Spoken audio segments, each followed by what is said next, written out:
Bonjour Jean-Paul Bébès. Bonjour. Construire plus, l'éternel message politique. L'éternelle promesse non tenue. Tous les hommes politiques promettent en France 500 000 logements par an au moins, et nous sommes au-dessous de 400 000. Et on soulève toujours plein de problèmes. On soulève toujours plusieurs problèmes. Un, le problème du foncier, le problème du sol. Deux, le problème des prix, le problème des nuisances, etc. Et chaque fois, il y a des problèmes.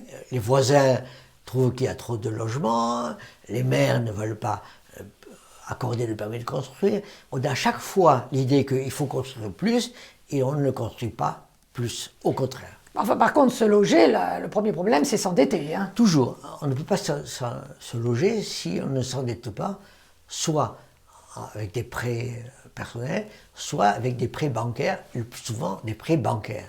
Les prêts bancaires en France sont des prêts à long terme et à taux fixe, ce qui est avantageux, bien sûr, pour les personnes qui empruntent.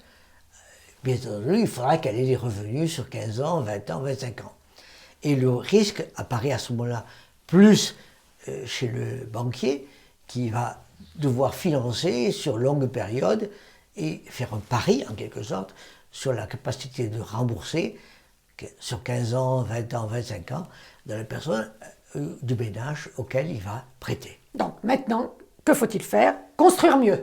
Construire mieux, bien sûr, tout le monde vous le dit, mais en même temps c'est plus cher. Parce que les normes s'ajoutent.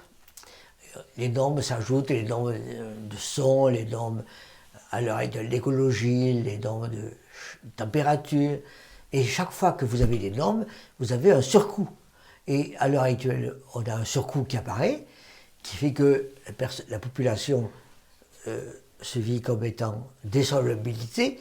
En réalité, non. En réalité, sur longue période, elle va se loger et ça lui coûtera relativement moins cher que s'il y avait des fuites, que s'il y avait... Dans des logements mieux isolés. Absolument. Pour le son, la vue, tout. Le problème qu'il y a, c'est que ceci n'est pas calculé. On vous dit c'est plus cher le mètre carré, vous vous endettez en réalité pour rembourser un certain nombre de mètres carrés, mais en réalité, c'est ce que vous faites, mais en réalité, vous vous endettez sur 15 ans ou 20 ans pour vivre et avoir les frais de cette vie dans ce logement-là. Et ces frais, sur longue période, vous ne les connaissez pas. Mais c'est quand même grave d'avoir moins de logements. C'est absolument grave d'avoir moins de logements, parce que vous avez des tensions sociales qui apparaissent, mais il faudra dire comment on fait. On ne veut plus aller en dehors des villes parce que l'on ne veut pas prendre sur le terrain agricole. On ne veut pas aller en dehors des villes parce qu'il y a des embouteillages et la consommation Problème de train, de pétrole. métro, de RER. Donc on reste dans la ville, mais dans la ville, si on construit en hauteur, c'est plus cher. Il y a aussi les voisins, les maires qui ne veulent pas accorder de permis de construire.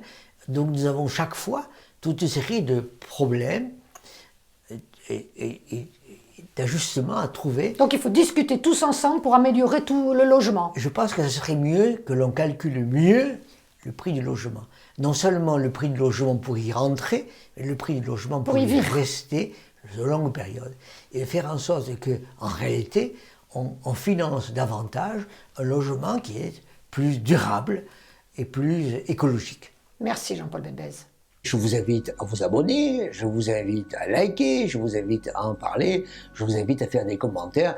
Donc, je vous invite. Merci.